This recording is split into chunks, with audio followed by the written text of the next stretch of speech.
This is Matt Miller with Craft Beer Nation. We're here to do a quick craft beer review of King's Dish, a new small batch offering from Breckenridge Brewing. And this beer is not yet in distribution at the time of this recording, and I'm going to hold it up here, but we've actually got a second camera in sight here, which with much better lighting. So I'm going to introduce my guest here today. I live in Stanton, Virginia, and it's a small, sleepy little city, I guess you could call it, but it's very quaint, very nice, and it's in the middle of the Shenandoah Valley in Virginia. And one of the real treasures of this city, which it doesn't get used as much by me. It gets used by a lot of people, but I'm terrible at remembering to do the local things. It's this wonderful little place called the American Shakespeare Center, and they have done a show here the last couple of months leading up to, I guess it's still on for a couple more weeks, called King Henry. Wait, help me with this, Ross. It's the life of King Henry V. The life of King Henry V. It's William Shakespeare's Henry V. I'm playing Henry, as you can see. My lovely mug is a little bit covered in blood and gore there, but that's just what Henry does. That's how Henry goes. I'm Ross Neal, as you can see on the screen. As I said, we've got some nice lighting over here so I can show you the King's Dish. And I'm here today excited to be part of Craft Beer Nation, enjoying a good beer, having a good time, and just hanging out. We've all got the beer in a glass here. We're also joined by Todd Thibault from Breckenridge. He is the culture czar out there in Breckenridge. Are you sitting in the heart of the new production facility that you guys have opened? I am, yeah. We opened up not quite a year ago or so, and yeah, behind me is the brew house, and the tanks that you're seeing there are hot liquor tanks. So yeah. I want you to just give me the 10 sentences on the beer itself. I think I can touch on it. This is a Burton Ale, which is kind of a nod to England's rich history of making beer. And the Burton Ale actually was a little bit before IPAs came about. So this is a beer kind of pre-IPA, if you will, but still has some really nice hops to it. And with some of the hops from the UK, they tend to be a little bit more mellow than, say, some of the hops that a lot of us use here in the United States that are coming from the Pacific Northwest and all that kind of stuff, which tend to be a little bit more pungent, a little bit more of a punch in your face. So, and then what we've done is we've used some really traditional ingredients without kind of giving the recipe away, which is a bit proprietary. We're using a malt called Paul's Malt. That is from about the early 19th century, from England's kind of east coast. Suffolk is kind of where it's from. So I really dig this beer. You know, Ross, you said you like stouts and IPAs, and I think this is kind of all mushed together with a nicer, little bit more of a balance. So I'm all about this beer. It goes with a lot of foods, kind of, you know, from roasted meats. You can add a little bit of, something peppery, or even just this morning, and I posted on Facebook, I was making cookies this morning, and they're kind of a brown sugar type of cookie that almost turns into toffee, and that's what you're going to get with this beer. A little bit of toffee, a little bit of dried fruit. Yeah, so far tasting, I would say, just like you said, it's really combining some of my favorite qualities of both stouts and the IPAs. It's got that nice hoppy feeling, but the roasted malts that Matt was talking about, and it's so far I'm greatly enjoying it. I've had a couple sips. It's been great. It's a great way to start my weekend here at the Blackfriars. It's a nice little way to kick it off. Well, right on. Cheers, bud. It was described by Todd as the precursor or a sister to the IPA at the same time that it was out. But it's much more roasted quality still with some hop to the back of it. I basically get a hoppy ESB out of this. Mm-hmm. There is a really nice roasted quality to the malts here. It's very malt forward, but roasted in a toasted almond kind of way.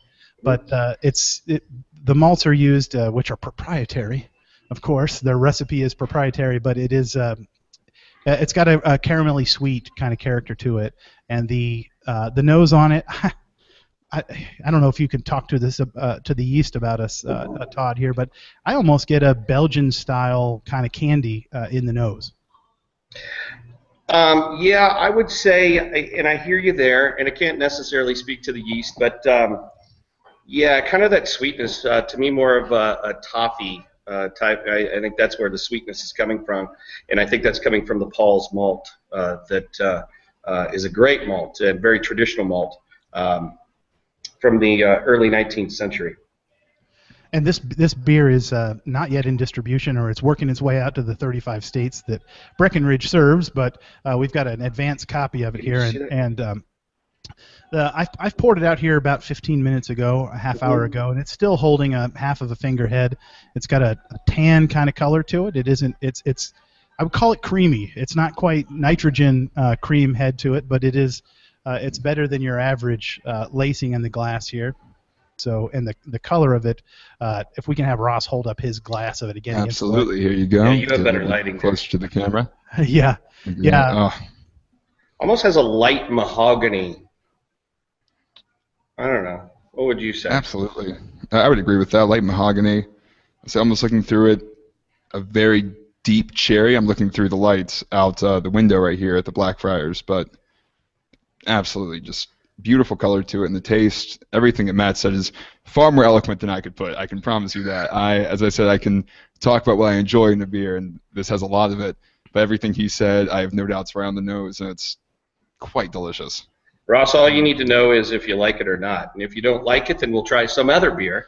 I mean, right now I'm liking it. So right now I'm enjoying just sitting here and tasting this. You know, I've got the advanced copy. I can't help but it's like having an advanced reader copy of a book. Of course I'm going to read and get the chance to talk about it. Are you kidding? You guys truly have some of the beer, the little bit of beer that is kind of squeaked out outside of our family of brewery folk. So. So this is a brand new beer, and our intention is to make it probably every year, or as we like to say with some of these small batch beers, we brew them occasionally, whenever we kind of have tank space and when we can. But yeah, this is a pretty special beer. I'm really digging this beer actually. This is really the first time I've sat here and had a lot of it. So I've had a little bit off the tanks a few weeks ago, but I'm really liking this, if I can say so. It's right in my wheelhouse. Gee, a guy from Breckenridge likes a beer. Really kind of shocks me. I'll get bored with it. Well, we'll need something else later on one day. But yeah. Right as long now, as you keep making beers like this, that's perfect. You know, if you get, I'm not saying that you should get bored with it, but if it leads to more beers in a similar vein, I mean come on. I like hot dogs, but you know, I guess if you eat about 50 hot dogs, you start to get tired of hot dogs. So right now, I am not tired of this beer. You heard it from his mouth. This is the hot dog of small batch series. Oh, now I'm in trouble on that one. It's a special brand of marketing. It's fine. It's just something new you're trying. Something new you're trying. The cultures are. I can screw things up, and it's okay, and I'm still around. But yeah, I'm sure our marketing people will go crazy on that one. The craft beer reviews the Craft Beer Nation reviews that we've been doing usually end the review in a score, but since I actually have a Breckenridge guy in the room here, it kind of seems wrong to score this beer. So if you follow me on Untapped, you'll see how many caps I give it after the reviewing. But I will say I will not have any problem consuming the entire amount of release beer that I received. It's a good beer. It's delicious. It's full of flavor. So thank you for that, and thank you to Ross for participating with us as well. Absolutely. Thanks for having me. All right. Until the next review, everybody, cheers. Cheers. Cheers.